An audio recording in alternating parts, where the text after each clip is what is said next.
Ini adalah channel Malfresh, menghadirkan alur cerita yang sangat the best, bisa menghibur dan menghilangkan stres. Yang belum subscribe ya subscribe dulu guys. Episode diawali dengan Dixon yang masih berada di rooftop sendirian. Ia berusaha memberontak dan melepaskan borgolnya hingga tangannya lecet. Terlebih ketika Dixon melihat jari-jari para zombie muncul dari balik pintu. Untungnya sebelum pergi T-Dog telah merantai pintu tersebut sehingga para zombie tidak bisa menerobos masuk. Di sisi lain, di kamp pengungsian semua orang terlihat sibuk dengan kegiatan mereka masing-masing. Seperti Carl dan Lori yang sedang berbincang dengan Shane yang selama ini menjadi pelindung sekaligus orang terdekat bagi mereka. Hubungan ketiganya tampak hangat tanpa mereka ketahui bahwa Rick sebenarnya masih hidup dan sedang dalam perjalanan kembali menuju camp. Tak lama kemudian sebuah mobil merah dengan sirene yang meraung berhenti tepat di depan camp. Suara bising itu membuat semua orang terkejut dan spontan mendekat ke arah sumber suara. Ternyata itu adalah Glenn yang baru saja kembali dari Atlanta. Begitu ia turun dari mobil, teman-temannya langsung menghampiri, mengerumuninya dan menghujani Glenn dengan berbagai pertanyaan.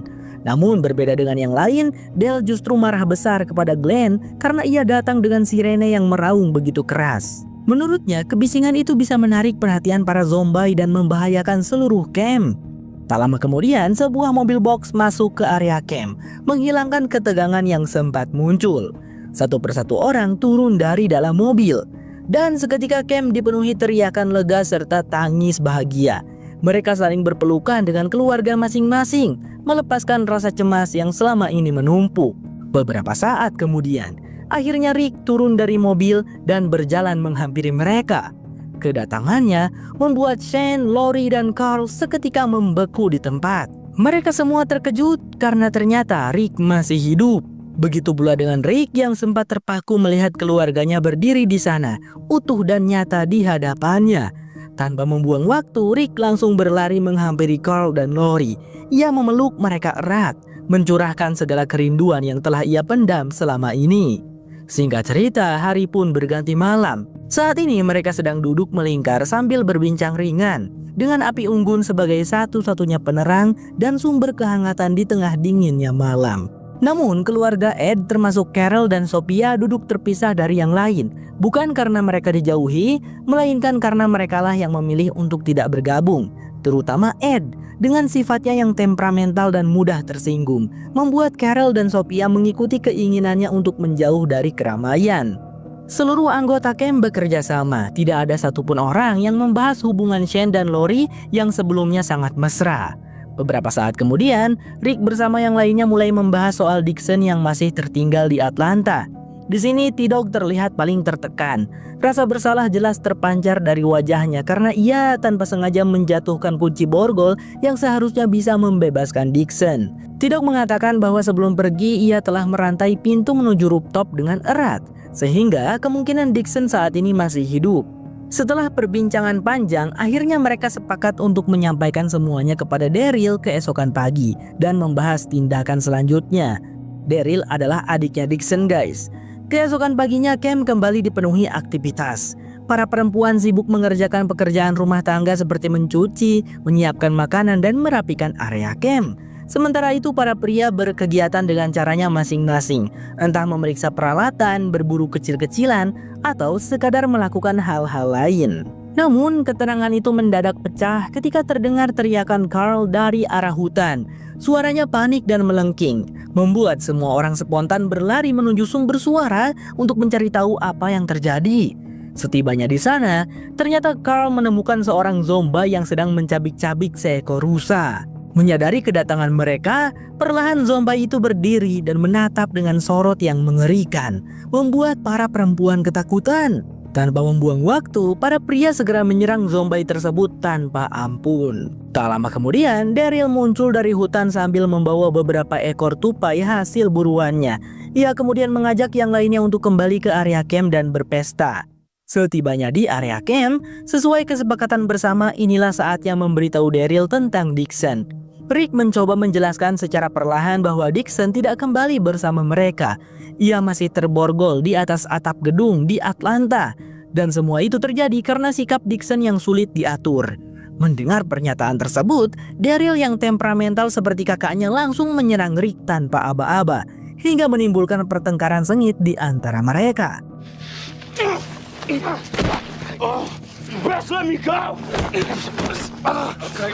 Setelah beberapa saat berdebat, akhirnya Rick memutuskan kembali ke Atlanta bersama Daryl, Glenn, dan T-Dog. Selain untuk mencari Dixon, Rick juga berniat mengambil tas senjata yang kemarin terpaksa ia tinggalkan di kota, perlengkapan yang bisa menjadi penentu keselamatan mereka ke depan.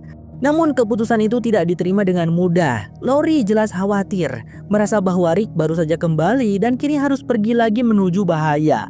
Carl pun memandang ayahnya dengan cemas, takut kehilangan Rick untuk kedua kalinya. Namun tidak ada pilihan lain. Rick merasa bahwa Dixon adalah tanggung jawab mereka, dan membiarkannya mati bukanlah hal yang bisa ia terima. Sebelum berangkat, ia menghampiri Lori terlebih dahulu. Rick mencoba menenangkan istrinya yang sangat cemas. Ia meyakinkan Lori bahwa semuanya akan baik-baik saja. Rick juga memberitahu bahwa perjalanan ini bukan hanya tentang Dixon. Di dalam tas yang tertinggal itu terdapat walkie-talkie, satu-satunya cara baginya untuk kembali berhubungan dengan seseorang yang pernah menyelamatkannya, yaitu Morgan dan Dwayne, ayah dan anak yang menolongnya ketika ia baru bangun dari rumah sakit. Setelah berbicara dengan Lori, Rick kemudian menghampiri Dale. Ia berniat meminjam beberapa perkakas yang mungkin sangat diperlukan nanti di Atlanta. Namun Dale langsung menolak, bukan karena tidak ingin membantu, melainkan karena khawatir semua perkakasnya justru akan tertinggal di kota dan tidak akan kembali lagi. Rick mencoba meyakinkan Dale dengan menawarkan berbagai negosiasi agar ia mau meminjamkan barang-barang tersebut. Setelah negosiasi panjang, Dale akhirnya menyerahkan perkakas itu kepada Rick, berharap mereka semua benar-benar bisa kembali dengan selamat.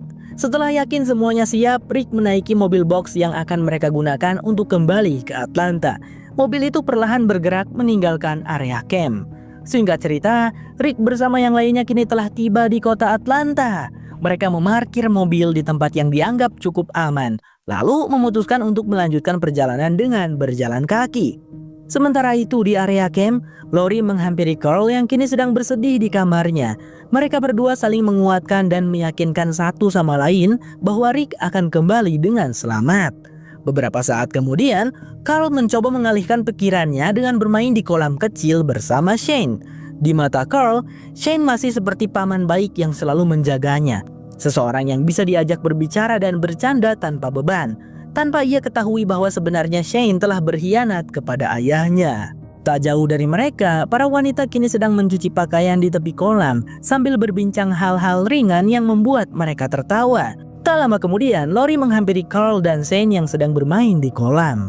Lori menyuruh Carl untuk kembali ke area camp dan beristirahat, sementara ia sendiri ingin berbicara dengan Shane sebentar.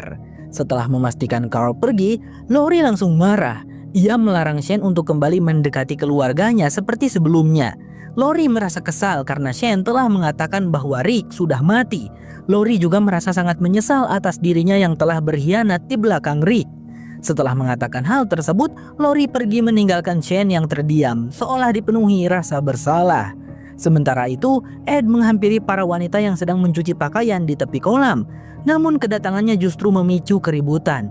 Suasana yang awalnya tenang berubah menjadi tegang. Dengan sikap kasarnya yang sudah dikenal, Ed mulai mengomel, menegur dan memerintah seolah-olah para wanita itu melakukan kesalahan. Andrea yang tidak takut dengan Ed mencoba melawan, hingga akhirnya terjadi keributan di antara mereka. Shane yang melihat keributan itu dari kejauhan segera menghampiri mereka. Shane menyerang Ed secara bertubi-tubi dan tanpa ampun. Emosi Shane tampak memuncak. Bukan hanya karena sikap kasar Ed, tetapi juga karena ketegangan yang baru saja terjadi antara dirinya dan Lori.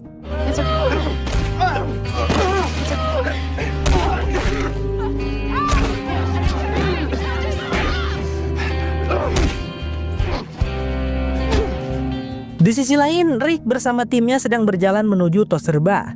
Mereka memutuskan untuk mencari Dixon terlebih dahulu sebelum mengambil tas senjata. Beberapa saat kemudian, akhirnya mereka berhasil memasuki Toserba. Kali ini keadaan berpihak pada mereka. Jumlah zombie sangat sedikit sehingga mereka mampu mengalahkannya satu persatu.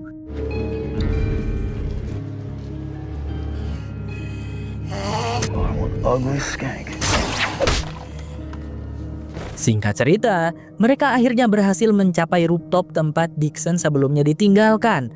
Namun begitu tiba di sana, tubuh mereka seketika membeku. Rooftop itu kosong. Tidak ada Dixon di sana. Yang tersisa hanyalah sepotong tangan yang telah terputus dan sebuah pisau berlumuran darah yang tergeletak tepat di dekat borgol yang dulu mengikat Dixon.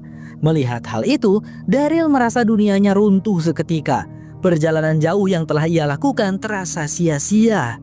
The Walking Dead bersambung.